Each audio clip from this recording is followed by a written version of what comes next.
A nightcap, Monsieur Poirot? A cup of coffee, Monsieur Fauché. Then I will retire to my new compartment. I am sure you will find it to be most comfortable.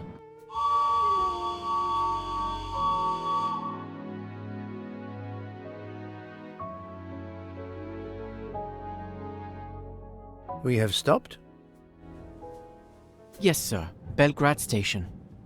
If you'd like to go out and get some fresh air, now is the time. The train leaves at 9:15. No, I see that it is snowing. I will not seek out the fresh air. Probably a wise decision. May I suggest a chocolate to accompany your coffee? It is produced by my father, the best chocolatier in Switzerland. I would never refuse a chocolate with such high recommendation. I know you will enjoy it, and please let me know if there is anything else you require.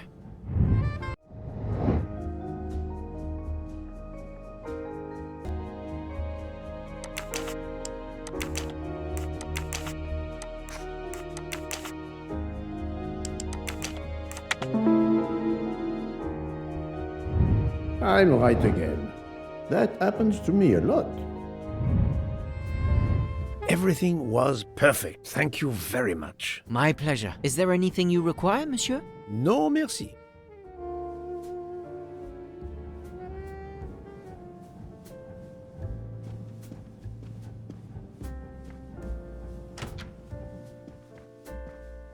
Why, I thought you'd left us. You said you were getting off at Belgrade. You misunderstood me. But, man, your baggage, it's gone. It has been moved into another compartment, that is all. Oh, I see.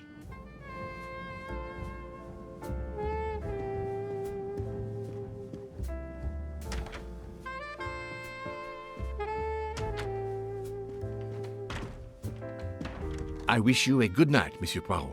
Good night.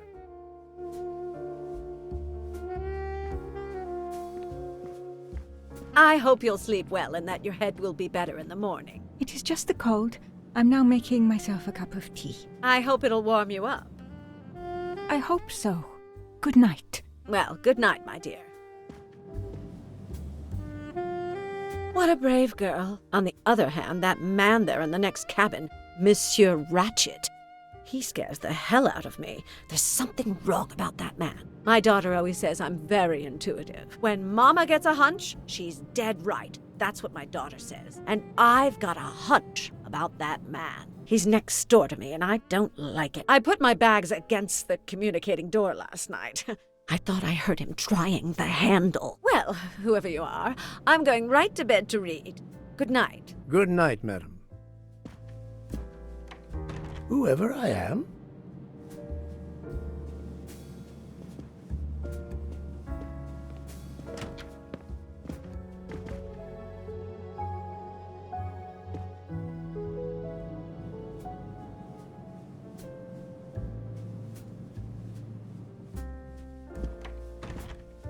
Monsieur Ratchet seems very upset.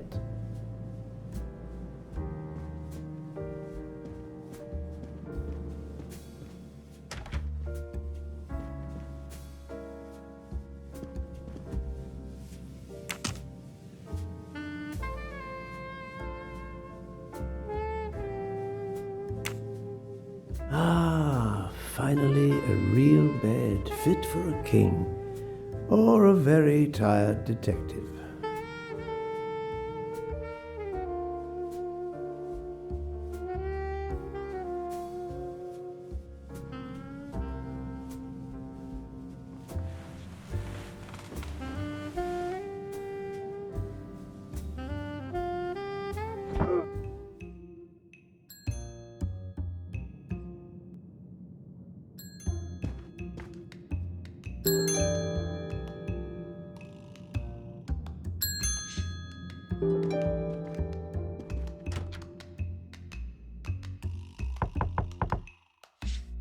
Monsieur Ratchet?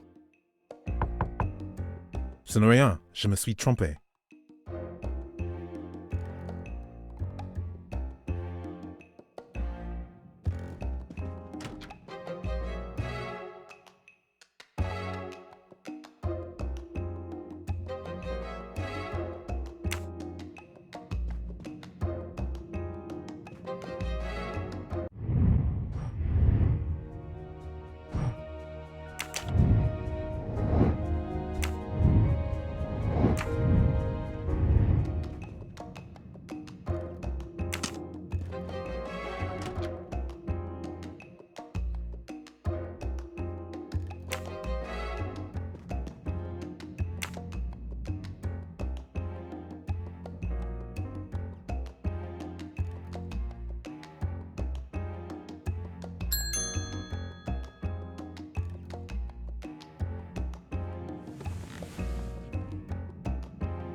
Good night, madame.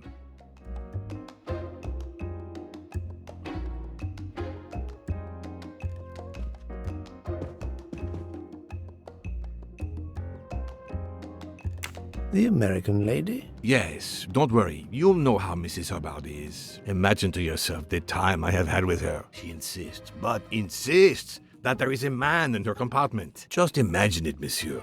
In a space of this size, where would he conceal himself? I argue with her. I point out that it is impossible. She insists. She woke up and there was a man there. And how, I ask, did he get out? And leave the door bolted behind him? But she will not listen to reason. That one does not leave time to listen. The train has stopped, Mr. Michel? We have run into a snowdrift.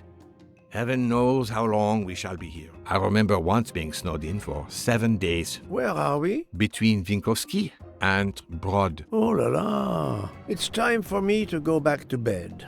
I wish you a good night, monsieur. Or what is left of it.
The train is still stuck and the snow continues to fall. I should have taken an airplane. Well, I must make the best of it and join the other passengers for breakfast. The train still hasn't left.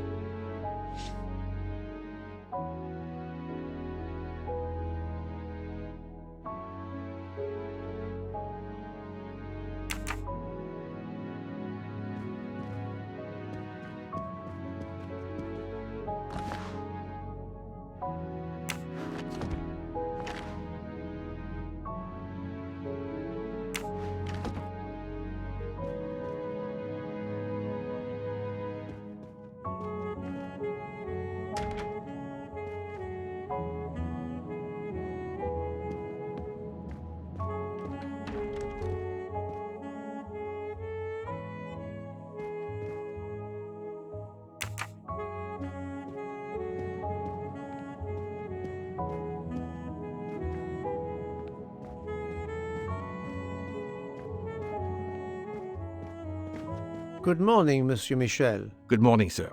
Please enjoy our special breakfast in our restaurant.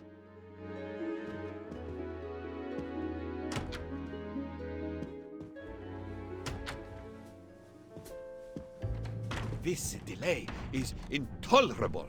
I am supposed to be demonstrating the Firenze in Paris in 2 days. Ah, your electric car.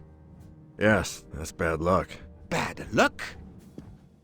If I miss My that daughter said it would be the demonstration, easiest I'll way be in the deep world. trouble. Just sit on the train until I got to Paris. And now we may be here for days, and my boat sails the day after tomorrow. How am I going to catch it now? I can't even send it. Good morning, madam. The snow is a predicament, is it not? I am Russian. Snow is no stranger to me. Ah, the accent. Would it be St. Petersburg? You are very perceptive.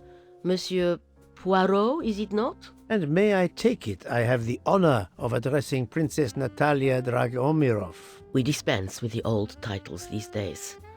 My husband, all of my past, was taken from me by these Stalinists. When they were gone, I became director of the St. Petersburg Museum of Antiquities to restore and preserve what I can of my country's history. Still, the delay must be vexing. If I must be late for my appointments, then they will wait. I know that I would certainly wait, madame. It has been my extreme pleasure to make your acquaintance, madame. Au revoir, Monsieur Poirot. A beautiful piano. What a luxury. Pity there's no one to play it.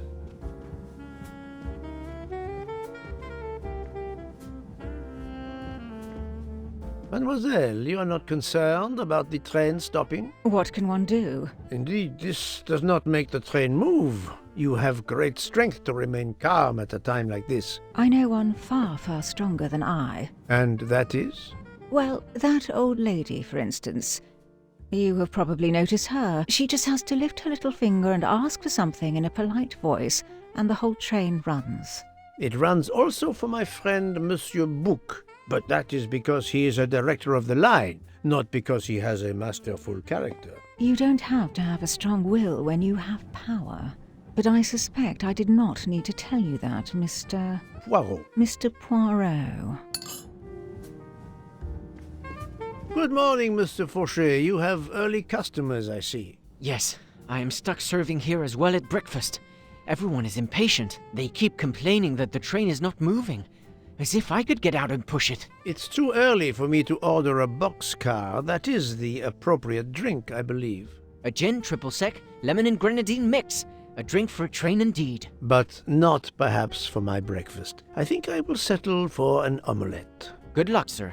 Miss Nielsen is helping to serve in the dining car.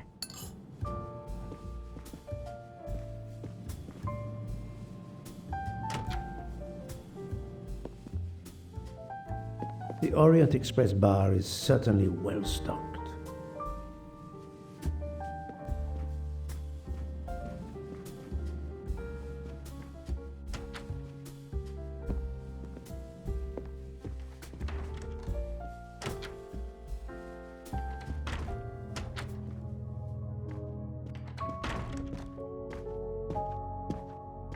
How long are we expected to be stranded here? It won't do much good complaining to me. That fellow there with the moustache, he may know something. Excusez-moi, sir. Yes? Monsieur Bouc asks for you to join him in compartment 203. Look here, Poirot. Can you tell us anything? I can tell you the snow, it will not move aside on its own. Of course, but you obviously have some influence with Bouc. I am going to see him now. I will ask him if he has any information.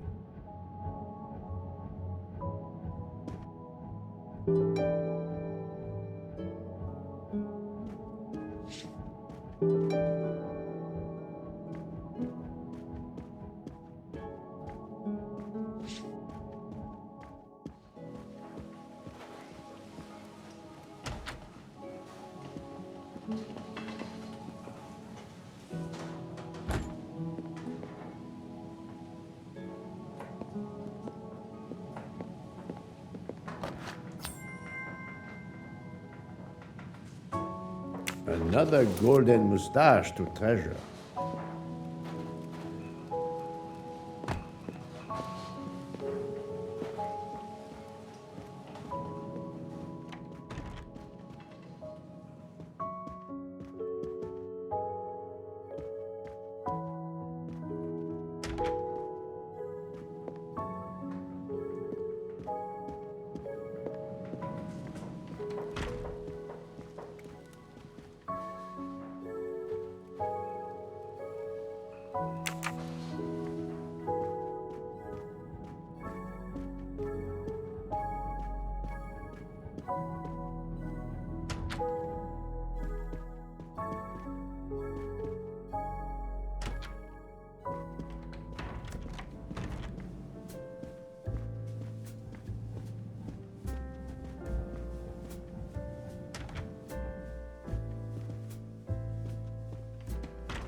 Ah, my good friend, come in. We have need of you. What has occurred? A passenger lies dead in his bed, stabbed. A passenger? Which passenger? In there. He's an American, a man called Ratchet. It was his valet, Masterman, who was worried that Mr. Ratchet was not awake yet. Pierre Michel, the conductor, decided to break in and found the body. I see. Well, my friend, I think it is best not to touch anything and wait for the police to arrive. Oh, I tried to call the police, but there is no cell tower for many kilometers. We could be stuck in the snow for hours. The murderer is with us. On the train, now! The sooner we catch him, the sooner we'll be out of danger. Dr. Constantine is already examining the body. Mon ami, this is not a missing train ticket. We must follow procedure. We must wait for the police to secure the crime scene. Please, Poirot. I will take full responsibility. Book, you ask.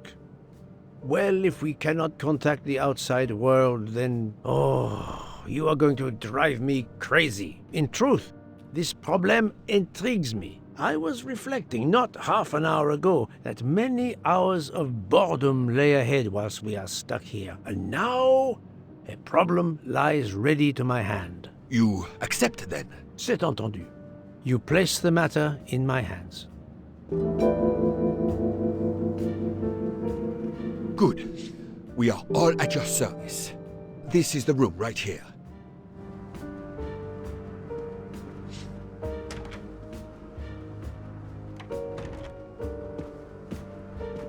Mr. Poirot, I am Dr. Constantine. Forgive me, Doctor. You are a medical examiner? No, but I have assisted in post-mortems at Nairobi Hospital, where I am a teaching fellow. I am familiar with your excellent institution. I do not intend to perform a full autopsy, but a preliminary examination should be of some use. Of course. May I have a look? Then we can compare notes. Please. If you need any help, I won't be far away.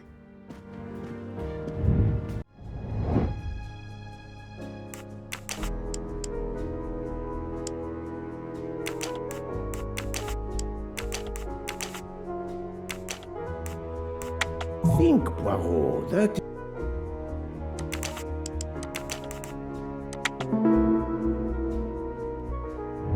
My little grey cells did not let me down.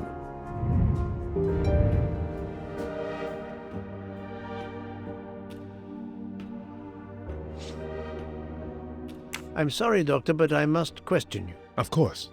I must be considered under suspicion like everyone else. May I know your movements last night? I share compartment 101 with Mr. Book.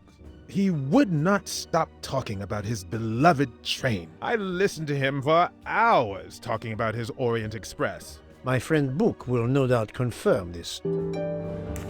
Did you know the victim? Not at all. I noticed him last night at dinner, but I did not pay much attention. Did you touch anything in here this morning? I checked for a pulse. There was none. Rigor mortis had commenced. The body was cool to the touch. I touched nothing else. What can you tell me about the victim? He died from multiple stab wounds of varying angles and depth. More than one would have been fatal. I would place the time of death roughly between midnight and 2 a.m. With more time, I hope I can be more precise. I assume the open window complicates matters. Indeed. Conditions are not perfect. Thank you for your help, Doctor.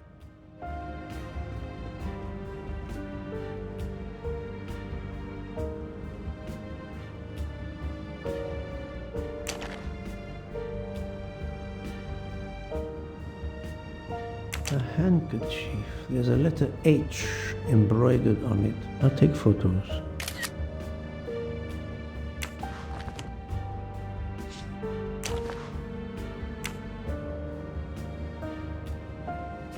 Did it belong to Ratchet?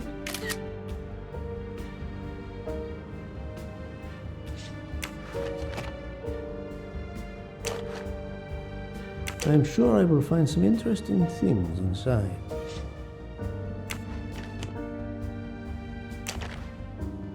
This phone was deliberately smashed.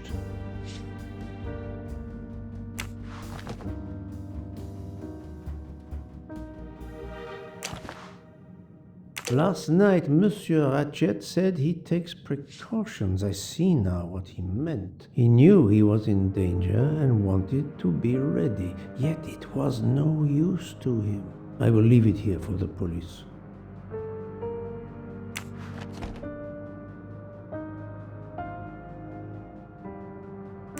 As you see, the victim has been stabbed many times. Several alone would have been fatal. Yes, I agree. An attack most savage. I will, of course, prepare a complete report on my findings. Thank you.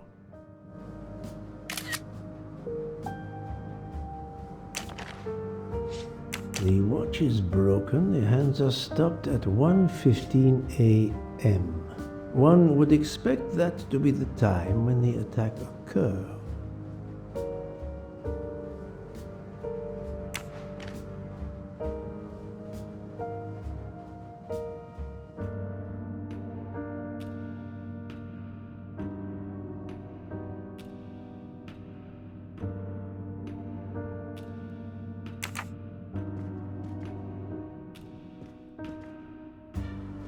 Where can the killer have gone?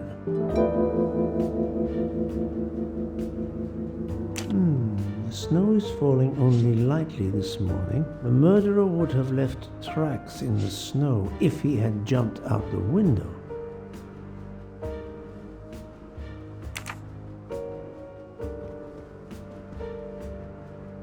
The chain lock is broken. Monsieur Michel told me that he broke the chain on the door to get into the room.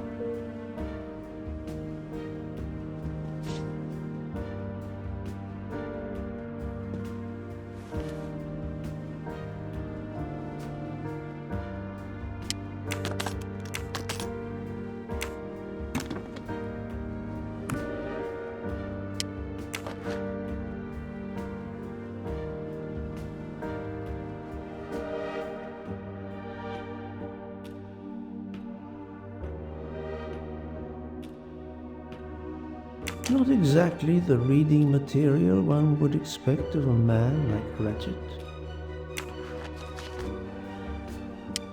Expensive clothing, recently laundered.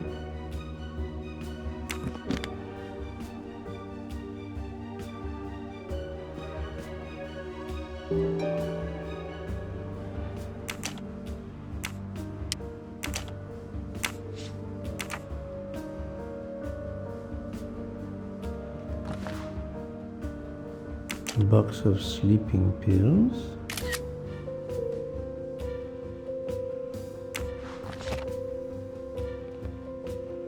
This door communicates with compartment 204.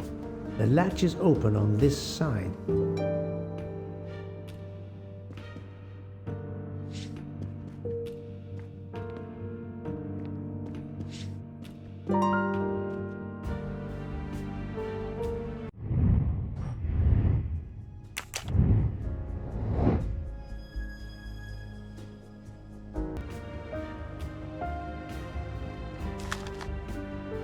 I wonder what could be in this photo.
for Daisy. Interesting. That's the right answer.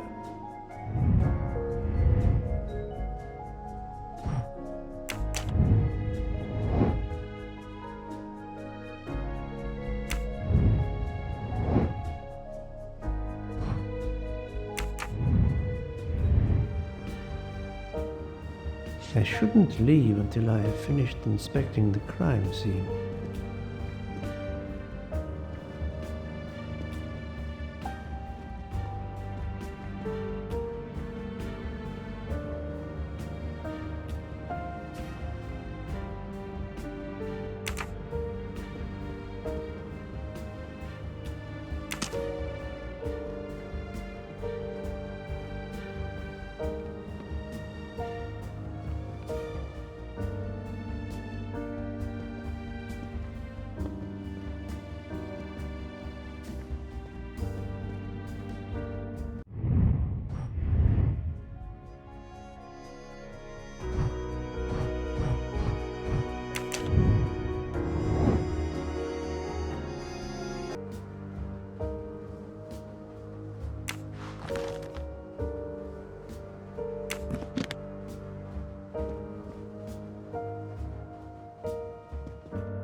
Not very surprising.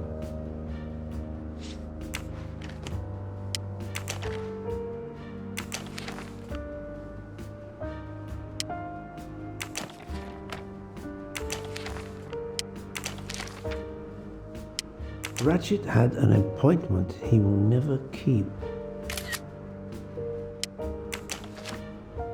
A meeting place on the back of a postcard.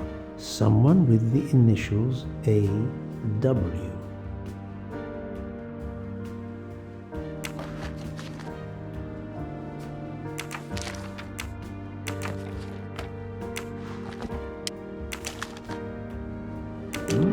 Unusual letter, this.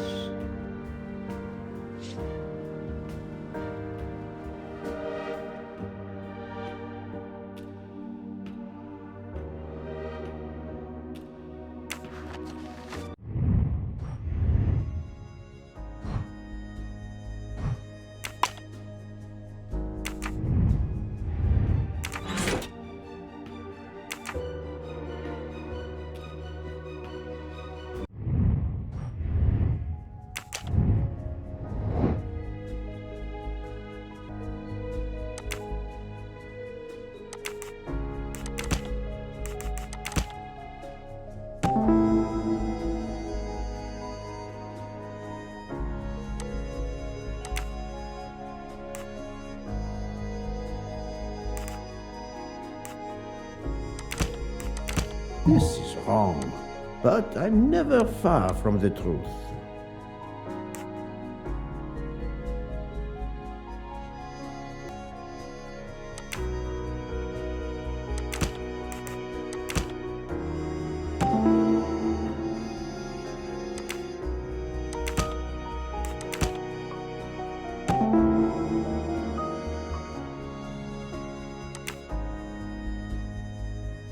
I can't imagine Ratchet taking a sleeping pill if he feared for his life. Et voilà!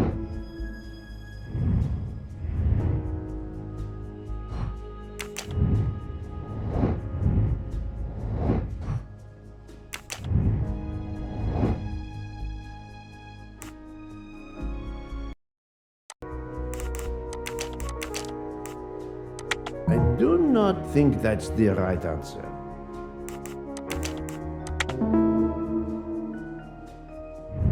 My little gray cells did not let me down.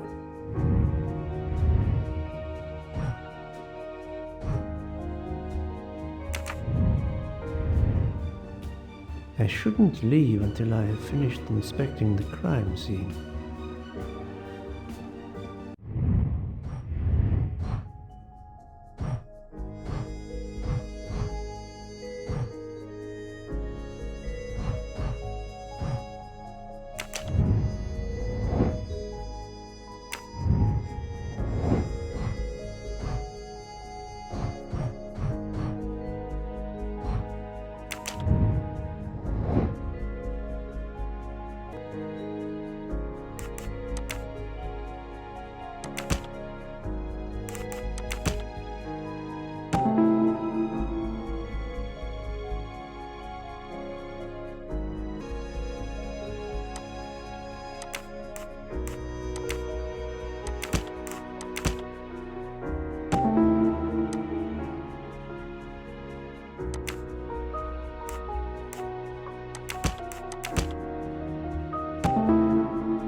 So, the murderer must have exited through Madame Hubbard's room. That's the right answer.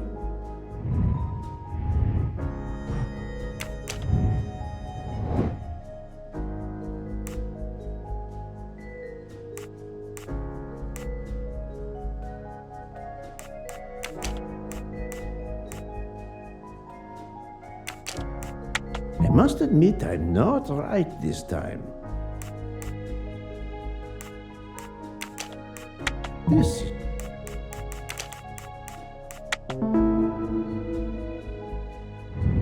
That was easy.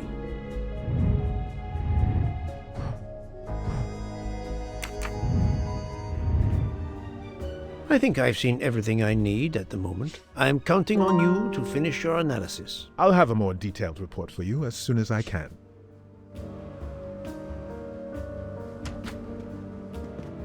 So, Poirot, did you find anything out? It's a bit early for the handcuffs, my friend. Even for Hercule Poirot. Do not worry, mon ami.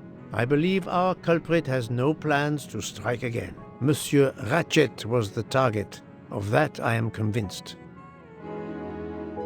Tell me, Book, how did you spend last night? This is a joke, I hope.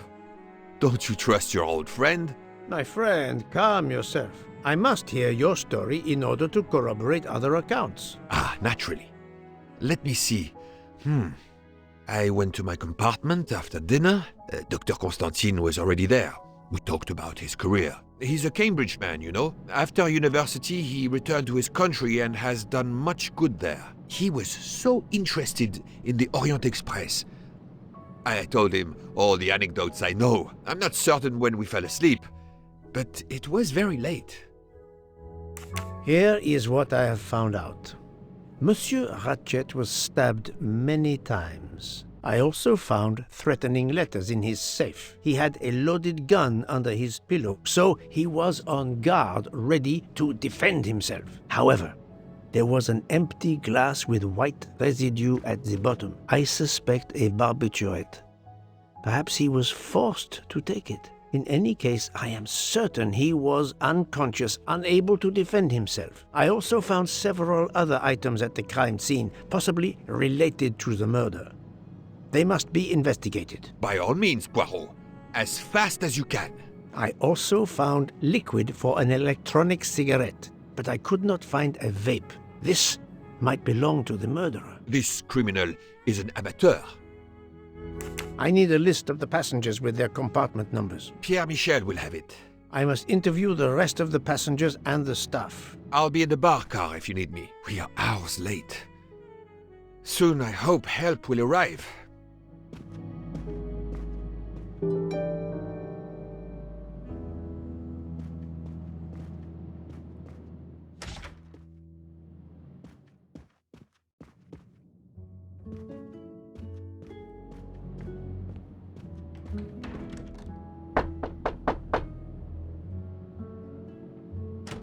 Good morning, madam. I am Hercule Poirot. Caroline Hubbard.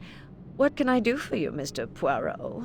I am the bearer of unfortunate news. It's obvious with all the commotion that something has happened. Madame Hubbard, I am afraid your neighbor, Monsieur Ratchet, was murdered last night. Oh my God! I knew it! I knew it! I would like to ask you some questions, but first, may I inspect your room? Of course, yes, you must.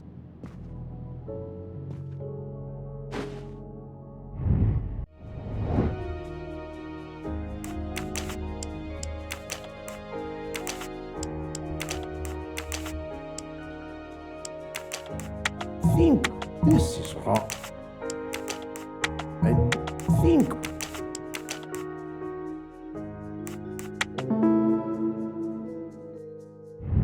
My little gray cells did not let me down.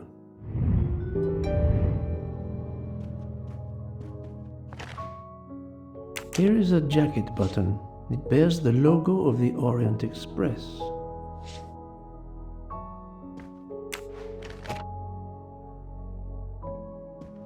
The luxury of the Orient Express is present in every detail.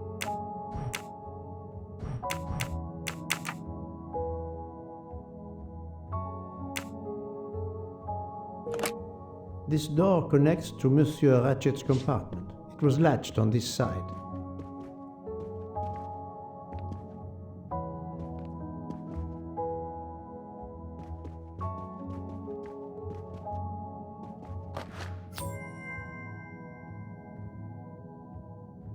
Another delightful trophy for my collection.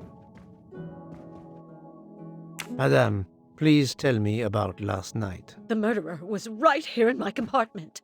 I woke up. All in the dark it was. I was just so scared I couldn't scream. I pressed the call button. I pressed and pressed. I heard footsteps running in the corridor, then a knock on my door. "Come in," I screamed. And I switched on the lights at the same time. And would you believe it? There wasn't a soul there. You think he went back into the other compartment? How do I know where he went? I had my eyes shut tight. The conductor came in. I told the man what had happened, and he didn't seem to believe me. I asked him to search the room, but he found nothing. I told the conductor to look at the door between the compartments, and sure enough, it wasn't bolted. Well, I soon saw to that. I told him to bolt it, then and there. How is it you didn't bolt the door between the two compartments? But I had. Well, as a matter of fact, I asked that Swedish lady, Olsen, Greta, if it was bolted, and she said it was. How was it you could not see for yourself? I was already in bed, and my toiletry bag was hanging on the hook of the door. I couldn't see the latch from where I was. What time was it when you asked her to do this for you? Oh, it must have been around 10:30 or 10:45 p.m. She'd come along to see if I had an aspirin. But instead of opening my door, she opened Mr. Ratchet's door by mistake. He said something quite rude, like, "Not a chance, lady, you're too old." It shocked her. She came in. I told her where to find the aspirin, and she got it out of my toiletry bag. Poor girl, she didn't have a good night. The same could be said for Monsieur Ratchet. It appears Mademoiselle Olsen may be the last person to see Ratchet alive.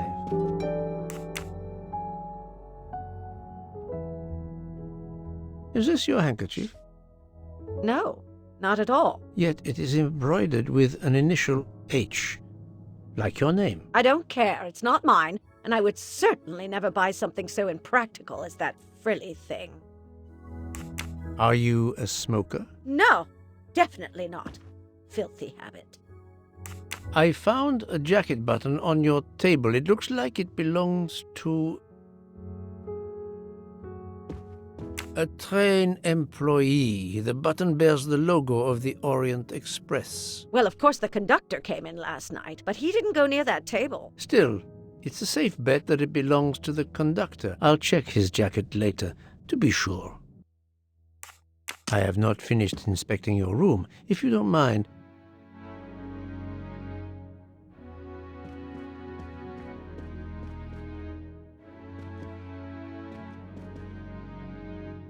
let's see if Mrs. Hubbard was telling the truth about the latch of the connecting door.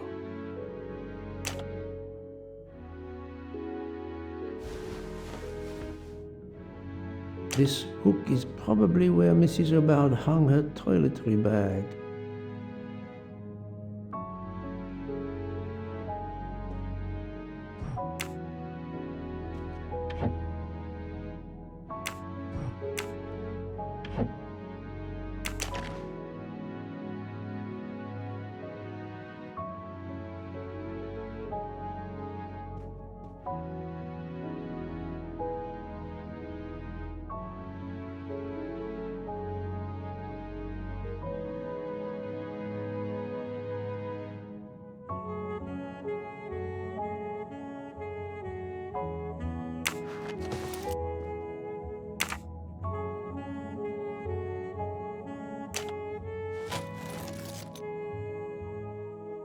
I can see the latch very well from here, even with the toiletry bag attached. I'll have to clear that up with Mrs. Hubbard.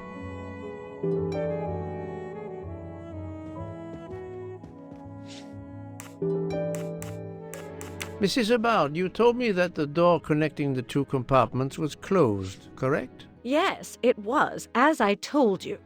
I was already in bed and my toiletry bag was hanging on the hook of the door. I couldn't see the latch from where I was. That's why I asked Miss Olsen to check if it was closed.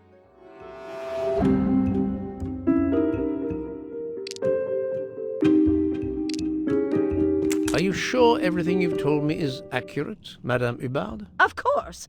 I have an excellent memory. You said you couldn't see the latch from your bed, yet you had to get up from your bed to give Mademoiselle Olsen the aspirin. No, I stayed in bed and told her the aspirin was in my toiletry bag in the vanity. I did ask her to check if the latch between the compartments was closed.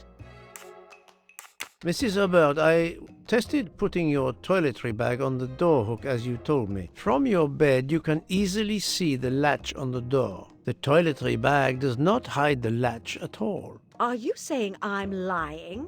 It may have been stuck somehow in a different position, or I may not have seen it in the darkness.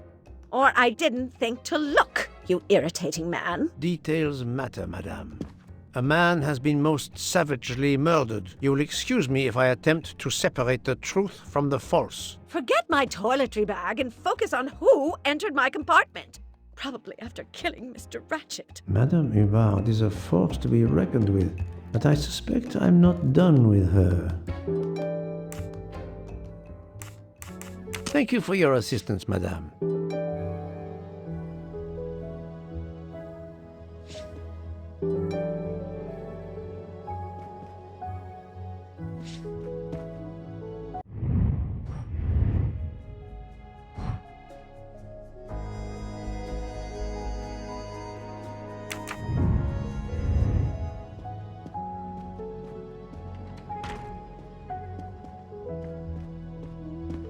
Monsieur Michel, I must ask you a few questions if you don't mind. I will do everything I can to help. First of all, tell me about yourself. Very well. My name, as you know, is Pierre Michel. I am from Calais. I've been with the company for over 15 years. Thank you.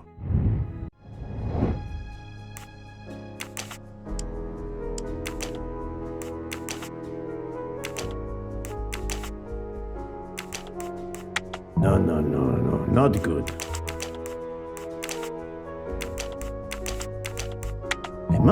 I do not...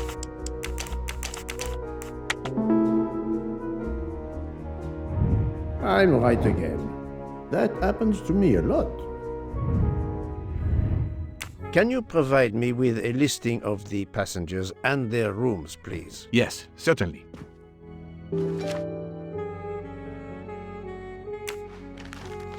Are you a smoker? Indeed. Do you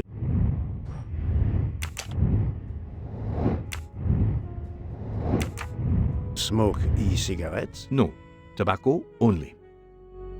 I would like to reconstruct with your help the events of last night. Monsieur Ratchet retired to bed. When? Almost immediately after dinner, sir. Actually, before we left Belgrade. Did anybody go into his compartment after that? His valet, monsieur. Monsieur Masterman, and then his secretary, the young American gentleman, Monsieur McQueen. And that is the last time you saw or heard of him? No, monsieur. You forget that Monsieur Ratchet rang his bell around 12:40 a.m., soon after we had stopped. I knocked at the door, but he called out in French, "Ce n'est rien, je me suis trompé." I then left to answer another bell that had just rung. Where were you at 1:15 a.m.? I was sitting on my little seat at the end of the car, facing up the corridor. Are you sure? I left a little after 1 a.m. to speak about the snow with my colleague Jean in the bar car. I came back later. There was a call. I remember speaking to you. Indeed, I remember. Carry on. It was the American lady, Madame Hubbard. She thought she saw a man in her compartment. Then, around 1:50 a.m., I made the bed for Monsieur Ratchet's secretary, Monsieur McQueen. He had spent the evening talking with the English Captain Arbuthnot. At 2 a.m., I returned to my place and stayed there until dawn. What is the last station where we stopped? Vinkovsky. Could someone have come on board? Possibly. I was very busy. Owing to the weather, we were a few minutes late. We left at 12:10 a.m. I found a button from an Orient Express staff jacket. Did you lose one by any chance? No, monsieur. As you can see, I have all my buttons. It is not mine.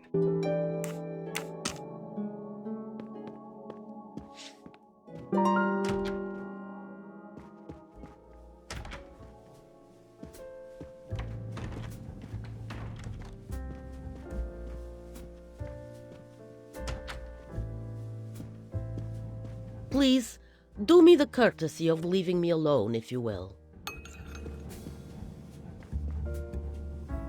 So, Poirot, I hope you are progressing in your investigation. I have not finished yet, but it is progressing, yes. I still have many questions that must be answered. I will report to you as soon as I can.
Monsieur Edward Masterman, I believe. May I ask you some questions? I can barely talk. I have a terrible toothache. We have a doctor on board the train. Perhaps... I do not need a doctor. I use essential oils. If you can find my flask of clove oil in my box, I would be grateful. Fine, if you insist. I will help you.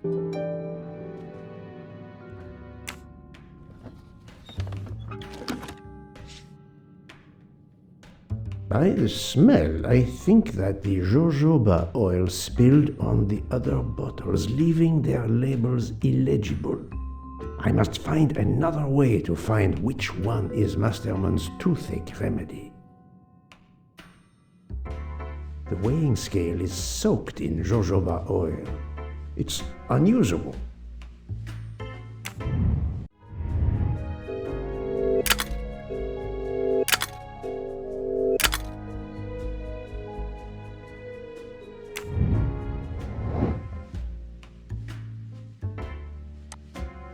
Ah, this old scale will do the job.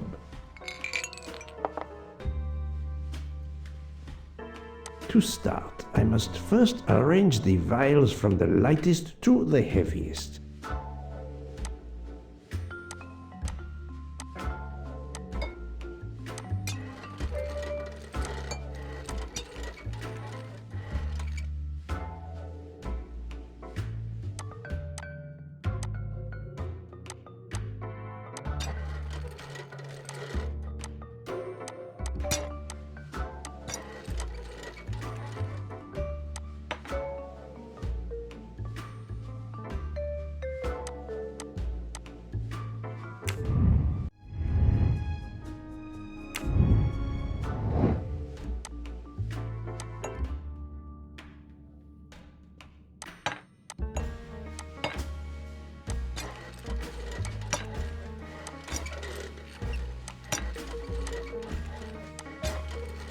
Now that I know the order, I think that I can easily guess which one is the clove oil. Here is Monsieur Masterman's remedy.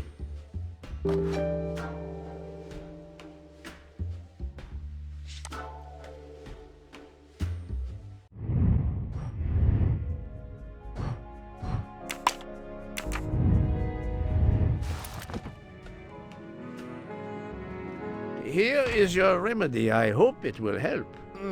Thank you very much, sir.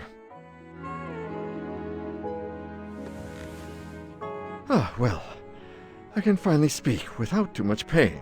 I'm ready to answer your questions. You are Monsieur Ratchet's valet? Yes, sir, that is correct. Were you told that your employer was murdered? Yes, sir.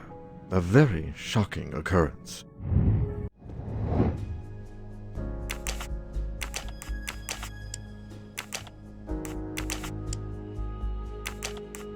Think. No. This. Think. I must. No. I do think. I must. I do. This. No. I must. I do think. No. This.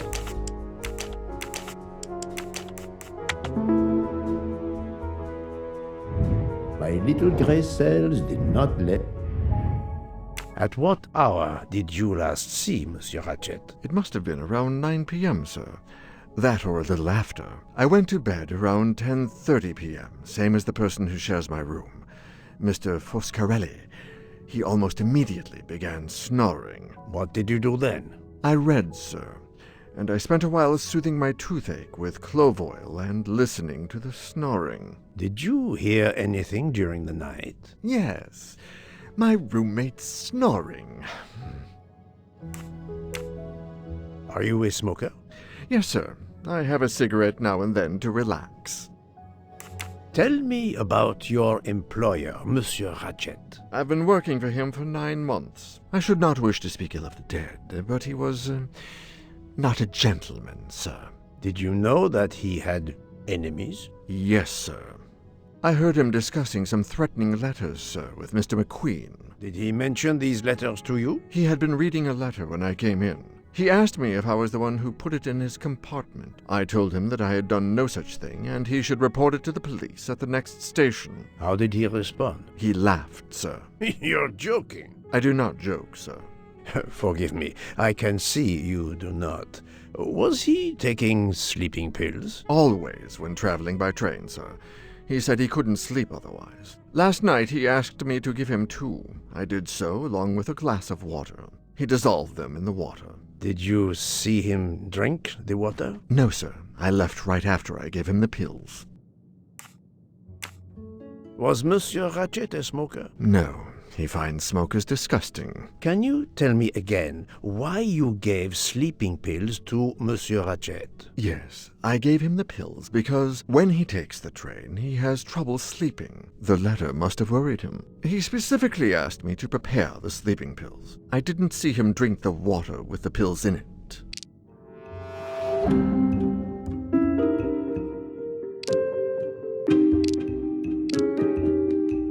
I see nothing to prove he's lying.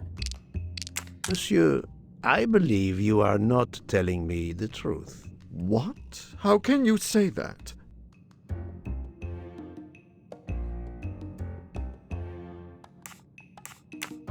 We heard Monsieur Ratchet call out during the night around 20:01. It's doubtful he called out after he took the sleeping pills, but it's possible he took them later. He asked me to make his drink for him.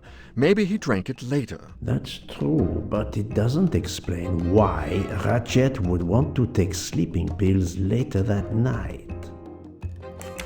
How could he ask you for sleeping pills when he had a meeting written in his agenda?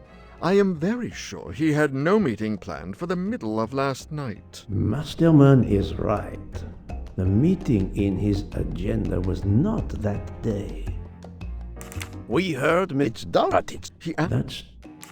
He received threatening letters, one, it seems, last night. Did you know he had a gun under his pillow? And even asked for my help to watch over him? I find it strange that he asked you for sleeping pills when he was afraid for his life and prepared to defend himself. I'm sure I don't know. Maybe to calm his nerves, maybe out of habit. It makes no sense. Wait, please. Isn't it possible that Mr. Ratchet asked me to prepare the pills, but didn't plan to drink them for some reason? It is possible. But I am a student of character, monsieur, and the Monsieur Ratchet you describe is not the man I met. If you'll excuse me, my toothache is getting worse again. I'm afraid this time you must prepare your own clove oil.